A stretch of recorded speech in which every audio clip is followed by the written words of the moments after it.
who are here tonight to monitor the competition and ensure the welfare and conditions of the finalists. Thank you for being here with us. Ayan po, eto na. Woo! Ready na ba kayo?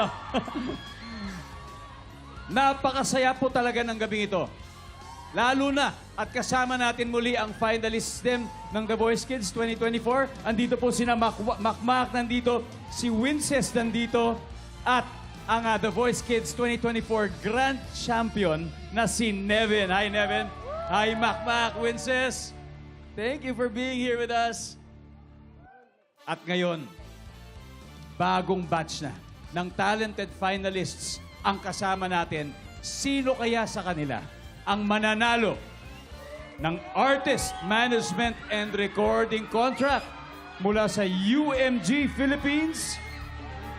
Sino kaya ang mag-uuwi ng 1 million pesos cash prize?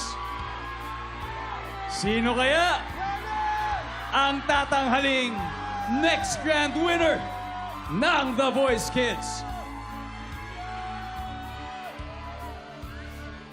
Ang sagot, nandito na. Hawak ko na. Hawak ko na ang resulta ng mga boto ninyo, validated by the auditing firm Diaz, Borillo, Dalupan and Company. Maraming salamat po sa inyo, sa ating auditing partners. And to award the 1 million peso check from GMA Network Incorporated, we have with us the OIC for GMA Entertainment Group and Vice President for Drama, Ms. Cheryl Ching Si. Good evening, ma'am.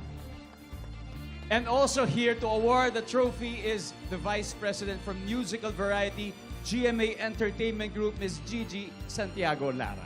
Ma'am. And to hand over the recording and management contract mula sa UMG Philippines Incorporated, kasama ang Commercial and Digital Strategy Director, si Pauline Bonifacio, at ang Director ng New Business and Artist Management, Joe Garcia. Magandang gabi ho sa inyo.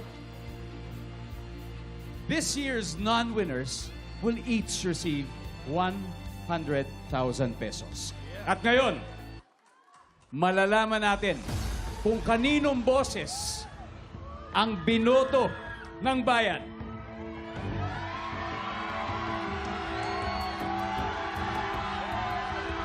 Ang grand winner ng The Voice Kids 2025 ay si